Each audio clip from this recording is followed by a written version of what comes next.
Alright guys, I'm going to be a little bit all over the place in this video. I won't make it too long. This is going to be about false prophets. This is going to be about some supernatural testimonies. And just some different things. First of all, this is my 7th TikTok channel, friends. When you're sharing truths like this, they don't like it. And they look for any reason to pull it. I told you I had almost 5,000 subscribers on my biggest channel. And they just... I stopped doing things like commenting on inverted celebrity videos and stuff like that because, yeah, that's prejudice or whatever, right? They've got all these different reasons. Anyway, false prophets, right? They show great signs and wonders. They start with all these great stuff. Like I shared the video about the Ford truck, how the new technology looks at your pupils, and if you're too excited, it won't let you shift and drive. All these different things, right? So they'll be saying, "Oh, look, they're gonna take it. They're gonna do the chip, and they're gonna do all these." Those are false things, though. They start with these great truths, powerful. That's powerful stuff, and then on the back end, the truth is much different, friends. And I've been sharing it in End Times Prophecy about how the devil system is right now, friends. Mark of the Beast's been here. It's a spiritual mark. It's not a chip. It's not a tattoo. Proving it. When you prove the devil's system is now, and that thing is corrupted, and how they're behind the pulpits acting like gods, and people love it. You see it. The mark's already been here, friends. Buying and selling, these are spiritual things, okay? You can't buy or sell spiritual things in those places without having the mark of the beast being part of the system. You think they're going to let some child of God go in there and start speaking these truths? Find their pulpits? No. Because I don't have the mark of the beast. It's a big deal, friends. Anyway, I'm going to put my YouTube at the top in case they cancel it. I don't know. I may or may not make another one. It's very close, friends. When you see all of these things culminating, okay? And I'm telling you these testimonies, and you're kind of putting it together, you should know how close it is. And how it's not going to stop. There's no going back, friends.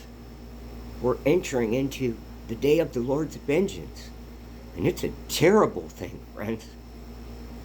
So, I told you guys a lot of supernatural testimonies. The ones I created a folder if you're new. I'm not the best at doing TikToks, just sharing powerful truth.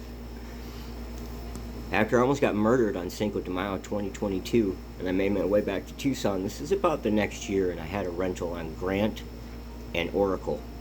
That close area right there. And I had gotten on my bed and I said, damn it, I knew I should have listened to Alan.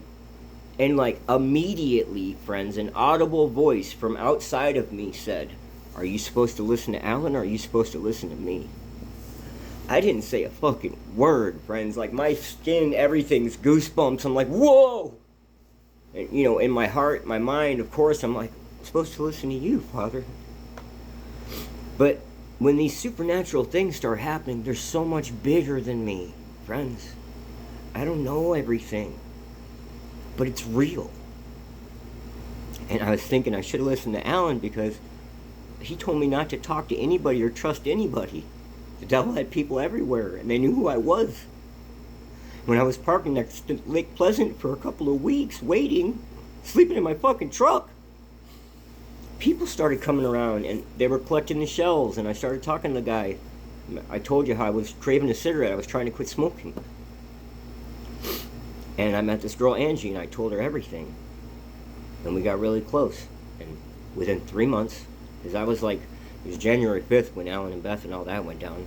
Cinco de Mayo when they tried to murder me, right? So like, by the beginning of March is when I'm meeting these people, because I'd already known Angie when Easter happened. I remember that.